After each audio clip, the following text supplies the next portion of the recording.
నమస్తే, welcome to RTV. విజయ సంకల్ప యాత్ర ఈరోజు హన్మకొండ చౌరస్తాలో ముగించుకొని ఇప్పుడు వరంగల్ వెళ్ళబోతున్నారు. ప్రస్తుతం మనతో ఆర్మూరు ఎమ్మెల్యే ముఖ్య అతిథిగా ఈ యాత్రకు రావడం అయితే జరిగింది. ఆయనతో మాట్లాడే ప్రయత్నం చేద్దాం.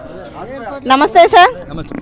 చెప్పండి సార్, అంటే అసలు ఈ యాత్ర యొక్క ముఖ్య ఉద్దేశం ఏంటి? అసలు ఎన్ని కిలోమీటర్లు జరిగింది, ఎక్కడి వరకు జరగబోతుంది? విజయ సంకల్ప యాత్ర ఇది భద్రాచలం అనే క్లస్టర్, భద్రాచలం కాకతీయ క్లస్టర్లో భాగంగా భద్రాచలం నుంచి మొదలై సుమారు వారం 10 రోజుల నుంచి ప్రజలని స్ఫూర్తి నింపుతూ మేల్కొల్పుతూ ఈ భారతదేశం 10 సంవత్సరాల నుంచి భారతీయ జనతా పార్టీ నరేంద్ర మోడీ గారి నాయకత్వంలో ఈ 10 సంవత్సరాలు చెందిన అభివృద్ధి గురించి ప్రజలకు చెప్పటం. అంటే ఆడబిడ్డలకు మరుగుదొడ్లు కావచ్చు, 83 కోట్ల మంది పేదలకు ఉచిత బియ్యం కావచ్చు, ఉచిత ఇల్లు కావచ్చు, ఉచిత పవర్ కావచ్చు, ఉచిత నీళ్లు కావచ్చు, లేకపోతే ఈ రోజున మధ్యతరగతి వందే భారత్ ట్రైన్లు కావచ్చు, విదేశీ ఎగుమతులు కావచ్చు, విదేశీ పెట్టుబడులు కావచ్చు, అన్ని రకాలుగా ఈరోజు ఒక దేశం విశ్వఖ్యాతి చెందింది విశ్వనాయకుడు ఆధ్వర్యంలో. ప్రపంచం కూడా మీరు చూశారనుకుంటాను, అమెరికా చట్టసభలలో కూడా ఎప్పుడు లేని ఘన స్వాగతం. అమెరికన్ చట్టసభలు, కాంగ్రెస్ మహాసభలు భారత ప్రధానమంత్రికి, భారత ముద్దు బిడ్డకు ఎట్లా ఘన స్వాగతం కలిగిందో ప్రపంచం అంతా చూస్తుంది. ఈ రోజున్న అగ్రదేశాలు అమెరికా, రష్యా కావచ్చు, నరేంద్ర మోడీ గారి నాయకత్వం కోరుకుంటున్నాయి. ప్రపంచం శాంతిగా ఉండాలా, 3వ ప్రపంచ యుద్ధం రావద్దంటే ఈ బిడ్డ భారత జాతి ముద్దు బిడ్డ ఉండాల్సిందే, 3వసారి ప్రధానమంత్రి పీఠం ఎక్కాల్సిందని ప్రజలందరూ ముక్తమంటంతో కోరుకుంటున్నారు. ఒకటి, ఈ వరంగల్లో ఈరోజు సభ ఉద్దేశం ఏంటంటే, వరంగల్ 100 సంవత్సరాలుగా ఏడ్చిన నేల, కన్నీళ్లు తూడ్చేవాళ్ళు లేడు.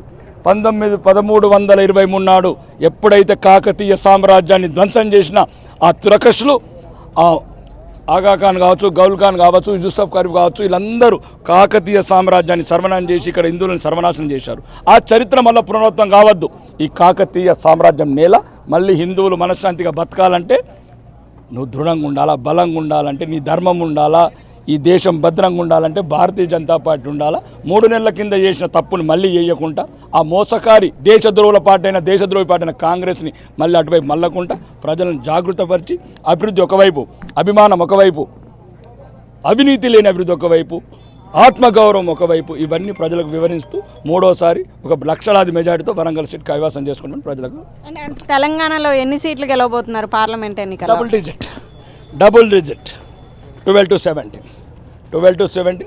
నాకు తెలిసి అడ్రస్లో లేని బీఆర్ఎస్, ఢిల్లీలో అధికారంలో రాని కాంగ్రెస్, దాని గురించి ప్రజలు ఆలోచించడం వేస్ట్. ఆ 2 రాష్ట్రాలల్లో ఆ రాహుల్ ఖాన్ ఒక్కళ్ళు, అక్కడ ఉన్న సిద్ధరామయ్య ఖాన్ ఒక్కళ్ళు, ఇద్దరు ఖాన్ అయ్యారు. ఇక్కడ రేవంత్ ఖాన్ వరుస ఖాన్ల పార్టీ అయిపోయింది ఇది. కాబట్టి ఇంకా భారతదేశం రక్షణ ఉండాలా, భారతదేశం ప్రపంచంలో తలెత్తుకొని ఉండాలా, భారతీయులందరూ గర్వంగా ప్రపంచవ్యాప్తంగా మన్ననలు, గౌరవ పాలనలు పొందాలంటే ఒకటి, అది భారతీయ జనతా పార్టీ. ఈ దేశం ఉన్ననొద్దులు, ఈ జాతి ఉన్ననొద్దులు, ఈ జాతిని కాపాడుకునే జాతి ఉన్నది ఒకటి భారతీయ జనతా పార్టీ.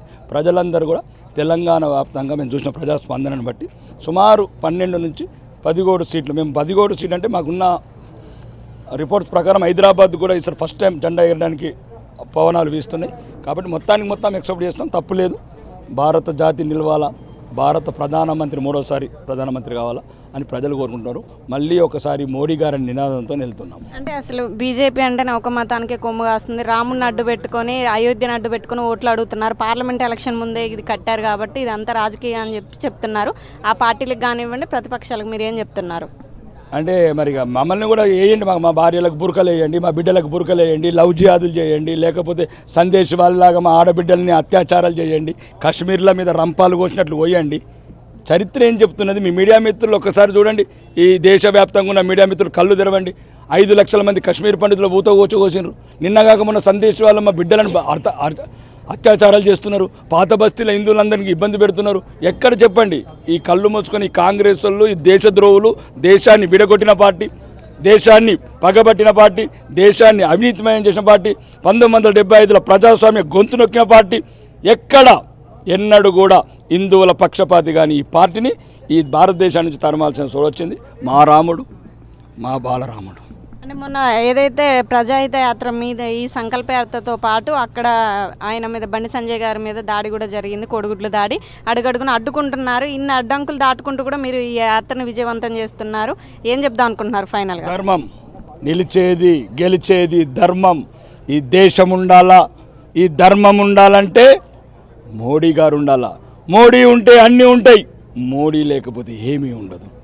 అయోధ్య రాముడు కావచ్చు, ఆర్టికల్ 370 కావచ్చు, పేదలకు ఉచిత బియ్యం కావచ్చు, ఆడబిడ్డలకు మరుగుదొడ్లు కావచ్చు, వందే భారత్ ట్రైన్లు కావచ్చు, రోడ్ల మీద ఫ్లైట్ దిగాలంటే కావచ్చు, ఇది భారతీయ జనతా పార్టీతోనే సాధ్యం. అందుకోసం ప్రజలందరూ మీ బతుకుల గురించి, భవిష్యత్ తరాల గురించి భారతీయ జనతా పార్టీకి ఓటేసి మళ్ళీ మూడోసారి ఫిర్ ఎక్ బార్ మోడీ సర్కార్ మూడోసారి ప్రధానమంత్రిని అధిష్టించుకుంటారు.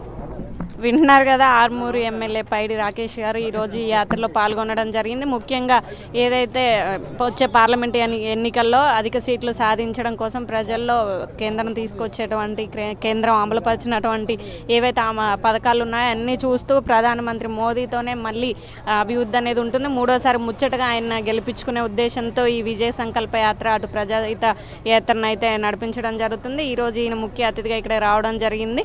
ఇలాంటి మరిన్ని కార్యక్రమాలను మీ ముందు తీసుకొస్తున్న మీ RTV O2 స్టూడియో.